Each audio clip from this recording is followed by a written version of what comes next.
সালার বাড়িতে ফোন রেখে আসলে মনে হয় যে বাড়িতে আমি কিতনি রেখে এসেছি।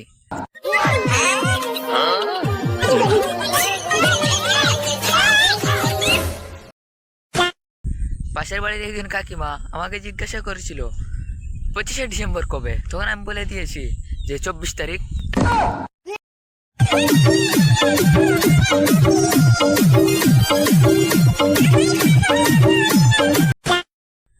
শোনো ভাইরা, এখনকার প্রেমেতে এ থেকে জেড পর্যন্ত সব কিছু হয়, শুধু বিয়াটা ছাড়া।